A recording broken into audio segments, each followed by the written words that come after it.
بسم اللہ الرحمن الرحیم۔ ناظم آباد کراچی سے فیصل بھائی صاحب نے پوچھا ہے کہ نظر بد،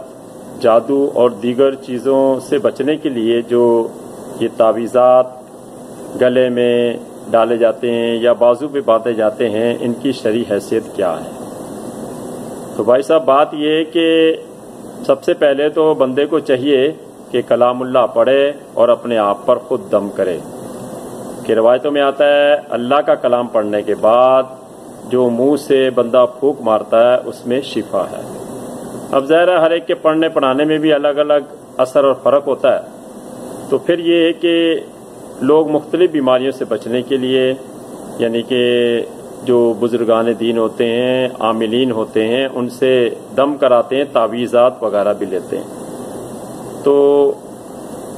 دم کرانا یا تعویذات وغیرہ اگر وہ کلام اللہ پر مشتمل ہے، یعنی اس میں اللہ کا کلام ہے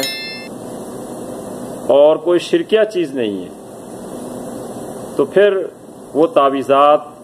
یعنی کہ گلے میں ڈالنا، بازو پہ باندھنا یہ جائز ہے، اور ساتھ ساتھ یہ بھی ہو عقیدہ کہ یہ مؤثر حقیقی تعویذ نہیں ہے، مؤثر حقیقی اللہ تعالیٰ ہے۔ یعنی جس طرح بندہ دوا کھاتا ہے تو دوا کو نہیں سمجھتا کہ دوا سے ہی سب کچھ ہو جائے گا، بلکہ اس کا نظریہ یہ ہوتا ہے دوا ذریعہ ہے، شفا دینے والی اللہ کی ذات ہے۔ تو اسی طرح تعویذات اگر شرکیہ کلمات پر مشتمل نہ ہو تو یہ ہے کہ جادو ٹونے، نظر بد، آسیب وغیرہ سے بچنے کے